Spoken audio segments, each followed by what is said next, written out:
mga ka-legit Dover Cats, another updates po tayo ngayong araw ng linggo kung saan ang trades, ito po ay patungkol sa usaping trademark dahil kahapon nga ay naging usap-usapan ang isa sa mga shirt parang expression nitong si Mr. JDL. Pag-usapan natin yan. Ang lahat na yan. But before that, if you haven't subscribed yet to my YouTube channel, please don't forget to like, share, and subscribe at hit mo na rin ang bell for more showbiz updates. Bago tayo magsimula sa ating mga updates ngayong araw, of course, nais ko po muna magpasalamat sa lahat po ng mga legit viewers, subscribers, and legit Dover Cats natin na lagi nag-aabang at nakaantabay sa mga videos po natin. Maraming salamat po sa inyong palagiang panonood at pagsubaybay. Salamat din po sa lahat ng mga nagpapa-shoutout. Thank you so much sa inyo pong si Mr. Mascareñas, Mr. Manuel Ponce, and Mr. Joel na lagi pong nag-aabang sa mga videos natin. Thank you so much. At ngayon pag-usapan natin to kasi kahapon sobrang kinabog talaga ng EAT, no, dahil inaasahan natin na magkakaroon po ng salpukan ang pagbabalik ng It's Showtime at ang mga pasabog nga na inilabas ng EAT. Very simple lang talaga, hindi naman ganun kabongga yung ginawa po ng EAT, pero mas patok sa panlasa ng Pinoy. Kasi nga naman 'di ba, kahit ano pong tumbling ang gawin ng kalaban, talagang na establish na meron na po talagang viewers ang EAT. At ito po talaga yung sinasawag na branded Eat Bulaga talaga siya, 'di ba? So kahit pagbali-baligtarin man natin, kahit ilang It's Showtime pa ang ilaban po ninyo sa EAT, still namamayagpag pa rin at pinipili ng maraming Pinoy ang manood dito po sa branded na EAT at TVJ. Inabangan din kahapon ang pagdating nga ni Mami Josie na isa sa kanilang gimme serye ay siya po yung nanay nito pong si Miss Atasha Mulak, no, si Miss Atasha, at nakita natin kung paano po talaga yung duo nitong si Mr. Jose Manalo and Mr. Wally Bayola sa kanila pong pagtatagpo, no. Meron po silang skit na parang kunwari meron po silang parang may love quarrel silang dalawa at hindi sila nakita. Ganon din naman, nasiyahan din ang lahat ng mga very nostalgic din yung pagkikita o nakita natin itong si Mr. Jimmy Santos nga, no. Pero alam niyo po ba na mas pinag-usapan kahapon ito pong expression shirt, yung parang pang spooky na costume nitong si JDL, kung saan nakalagay po we eat and drink blood ga, no, the beginning of wisdom is to call things by their proper name. We are Eat Bulaga. So pinagsigawan po ni Mr. Joey De Leon dito po sa live ng EAT, no, at meron pa siyang nakasulat sa kanyang pants pero hindi lang natin masyadong mabasa.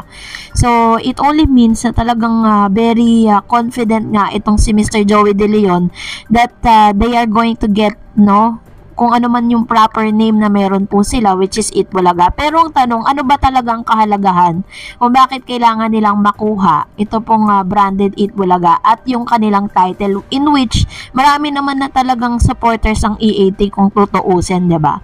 Sabi po ng ilan sa mga news online, no, ito po nakabasa ko lang. Sabi niya, in a world of entertainment, a name can be powerful asset. It can define a brand, spark nostalgia, and create connection with the audience.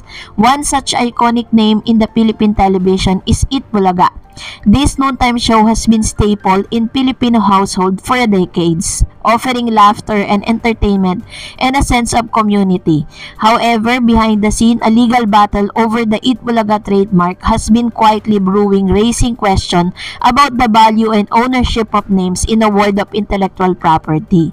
So, ganun kahalaga po yung brand, no? Lalo-lalo na po dito po sa napakahaba, yung masasabi nating iconic name dito po sa Pilipinas, sa Philippine television. Kaya po hindi po basta-basta mabibitawan niya ng TVJ. Eat Bulaga, a cultural phenomenon since its debut on July 30, 1979, Eat Bulaga has become integral to Filipino culture. The show unique blend of comedy, games, and talent segments and garnered a loyal fan base and made it to the longest-running noontime variety show in the Philippines. The name Eat Bulaga has become synonymous with midday entertainment.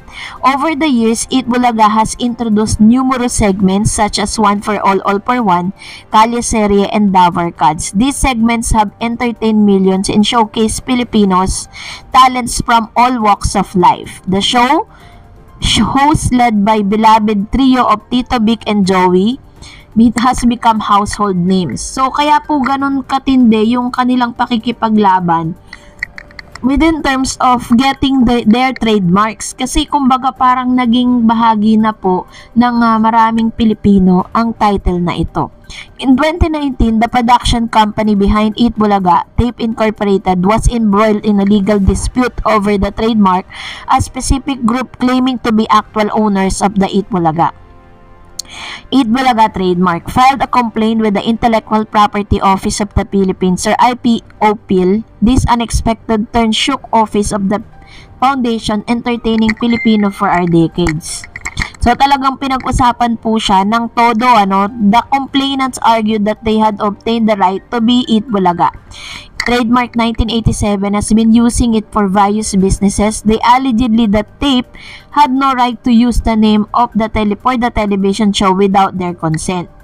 Tape Incorporated countered the claims, asserting that they had been using the Eat Bulaga trademark since 1979 and had continuously renewed it. They argued that the complaint had no legitimate claim to the name and were merely attempting to profit from the show's success. So, sinasabi po pala ng Tape na ang claim po ng trio na ang ito pong Eat Bulaga trademark was being used 1987 pa. Pero, ang claim naman ng Tape is 1979 pa lang, ginagamit na nila ito at nire-renew po nila. Ganun po yung usapin, parang kumbaga medyo may contradiction. Parang pinapalabas ng Tape Incorporated na talagang sila ang nauna, in which ang totoong creator is si Mr. Joey De Leon. So, dun pa lang, meron na talagang butas na nakikita. Kaya, talagang malabo talaga na masasabi ng Tape na sa kanila nga talaga mapupunta ang trademark dahil po dun sa kanilang pabago-bagong mga statement. So, yun po yung ilan sa mga makikita natin na parang ito po yung katunayan na talagang may honor na nga sa Eat Bulaga or dito po sa TVJ ang branded Eat Bulaga. Dahil po medyo yung kanila mga statement po ay hindi siya kumbaga parang hindi sumasakto dun po sa history ng branded Eat Bulaga. Kaya naman, dahil dito mag-react tayo sa inyong mga komento. Unahin natin si Max Terbia. Kaya benefits ng title Eat Bulaga, ang bayad ay sa Tape kaya ayaw bitawan kahit lugi local pero panalo sa Indonesia. True. Kaya nga po hintay natin yung international, Alila Flower, salamat at nagkabalita kami na nandyan pa palang Eat Bulaga Indonesia at mabuti at magpalit muna sila ng titulo. How about yung franchise sa Brunei, natuloy ba? Actually, hanggang sa ngayon po, parang hindi ko po naririnig na meron parang natuloy ang Eat Bulaga na Brunei. Wala po tayong balita doon. Ang tanging alam lang natin is yung sa Indonesia. Bali, every 2 years kasi, nagre-renew. And this year is nag-end sila ng February dahil nagkaroon po ng problem. At ngayon po magpapatuloy muli sila sa pagdating ng taon.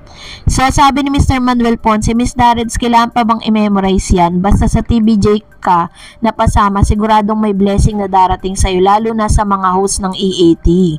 True naman po, diba? So, antay na lang po natin at malapit na po nating na makuha or parang talagang ito na yung kasagutan dun po sa mga pinagsisigawan po ng lahat. Kasi parang malinaw talaga na EAT or Eat Bulaga is TVJ. Sabi naman ni Joel Lau, good PM Idol Darreds, thank you sa walang sawang shoutout po. Lagi pong naka-screenshot yun. Iba talaga ang karisma ng TVJ. Pati sa Indonesia ayaw sa mga taga-Tape Bulagta. Laban lang. Hashtag legit Davercads. Hashtag TVJ on TV5. Ayan, salamat po Mr. Joel Lau sa inyo pong comments, and salamat din po sa inyong laging pag-abang, no, sa lahat ng mga videos natin. And of course, another comments na nanggaling po sa atin pong sabi po ni Mr. Malyari Mascareñas, did you know na sinabihan ni Tito Sen at Tito Soto ang Itbulaga Indonesia Production na magpalit muna ng trademark, gawin EAT, then pupunta ang EAT family sa Itbulaga Indonesia next year, 2024. Hintayin na lang. Pa-shoutout naman ako, si Malyari Mascareñas. Thank you. Ayan. Salamat po sa inyong mga komento. Mag-comment lang po kayo sa ating comment section kung nais nyo pong magbigay ng inyo pong mga saloobin patungkol po sa last update po natin. And kung hindi pa po kayo nakapag-like, share, at subscribe sa channel na ito, please don't forget to like, share, and subscribe, at i-follow nyo na rin ang aking Facebook page, Dar Eds TV. God bless everyone!